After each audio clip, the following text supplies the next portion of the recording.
नमस्कार दोस्तों आज की वीडियो में हम बात करेंगे कि पिछले 2 सालों में पीएसयूज का जो पब्लिक सेक्टर अंडरटेकिंग है उनका इतना रिटर्न कैसे आ गया।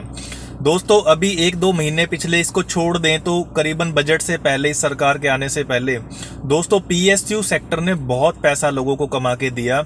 उनमें दोस्तों काफ़ी सारे कारण हैं, लेकिन एक इम्पोर्टेंट कारण पे आज हम चर्चा करेंगे, वो है दोस्तों फ्लोटिंग स्टॉक्स। पीएसयू में क्या होता है, सरकार की हिस्सेदारी दोस्तों 90-95% तक होती है।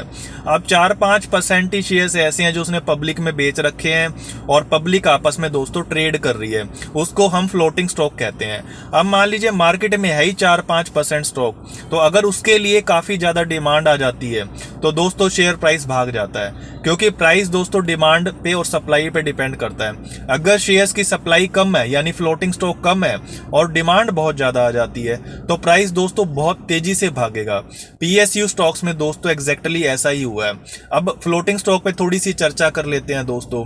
सरकार जो होती है वो मान लीजिए किसी बिजनेस की मालिक है और उसने एक आईपीओ लेके आई तो उसने अपना 5% हिस्सा बेच दिया, तो 95% हिस्से में दोस्तों ट्रेडिंग नहीं हो सकती, वो तो मालिक के पास है।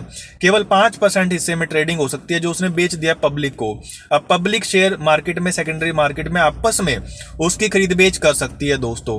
अब 5% में कर सकती है, तो अगर मान लीजिए डिमांड आ गई तो शेयर के प्राइस में ज़्यादा फर्क पड़ेगा। अगर सप्लाई बढ़ गई, मतलब लोग नहीं लेना चाहते उस चीज़ को, डिमांड क्रैश होगी तो शेयर के प्राइस में वहाँ पे गिरावट भी ज़्यादा होगी। अब मान लीजिए एक तरफ दूसरी कंपनी है, कोई बैंकिंग सेक्टर का बैंक है जिसने पता लगे अपना 50% हिस्सा बेच रखा है ऑलरेडी मार्केट में, आईपीओ के जरिए भी बेच सकते हो, फॉलो अप ऑफर होता है बाद में जो कंपनी बार बार अपना शेयर भी बेच सकती है दोस्तों, दूसरी तीसरी बार भी। अब कंपनी ने मान लीजिए ज़्यादातर हिस्सा अपना बेच दिया है, अब फिर क्या हो गया, 70-80% मान लो मार्केट में उसने बेच दिया। अब 70-80% हिस्सा मार्केट में जो लोग हैं जिन्होंने खरीदा था वो आपस में ट्रेड कर रहे हैं, तो दोस्तों अब क्या होता है, मान लीजिए डिमांड ज़्यादा भी होगी तो सप्लाई ऑलरेडी है, ऑलरेडी इतना सारा शेयर मार्केट में उस कंपनी का अवेलेबल है, तो प्राइस पे उतना फर्क नहीं पड़ता दोस्तों।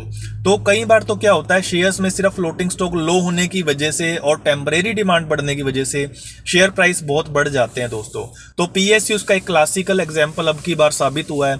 2022 में देखो पीएसयू बैंक बहुत ज़्यादा चल पड़े, 2023 में देखो रेलवे और डिफेंस के शेयरों ने बहुत अच्छा करा, कुछ मैन्युफैक्चरिंग कंपनियां, कुछ पावर कंपनीज हैं, मतलब जो बिजली बनाती हैं, कोयला वगैरह निकालती है, इस तरह की कंपनियां हैं। तो दोस्तों सरकारी सेक्टर की कंपनियों में इतने रिटर्न मिलने का इंपॉर्टेंट कारण ये रहा कि सरकार ने अपनी ज़्यादा हिस्सेदारी बेच ही नहीं रखी, 2-4-5% ही बेच रखी है, शेयर की मात्रा ही बाजार में कम है, तो इसकी थोड़ी सी भी अगर एक्स्ट्रा डिमांड हो जाती है तो प्राइस बहुत बढ़ जाता है। ये दोस्तों फ्लोटिंग स्टॉक का फंडा है।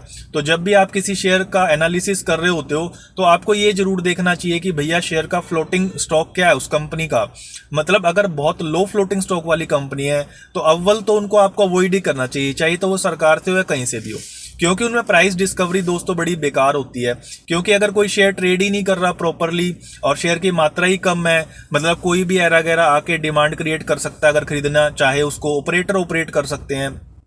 अब ऑपरेटर कौन लोग होते हैं, ऑपरेटर ऐसे ही शेयर ऑपरेटर होते हैं जिनके पास थोड़ा पैसा है मान लीजिए, और वो किसी शेयर का प्राइस बढ़ाना चाहते हैं, तो वो क्या करते हैं, ऐसे शेयर्स चुनते हैं जहां पे थोड़ा सा पैसा लगा के भी शेयर का प्राइस चेंज हो जाए। ऑब्वियसली ऐसा शेयर जो है छोटा मोटा होना चाहिए, जिसकी मार्केट कैप ज़्यादा ना हो, और इस तरीके का शेयर होना चाहिए जिसका फ्लोट काफ़ी कम है, 2-4-5% ही जिसका फ्लोट है। तो उसमें क्या होता है भाई, शेयर्स ही कम अवेलेबल हैं, तो ऑपरेटर क्या करता है, उसके शेयर्स खरीदना शुरू कर देता है।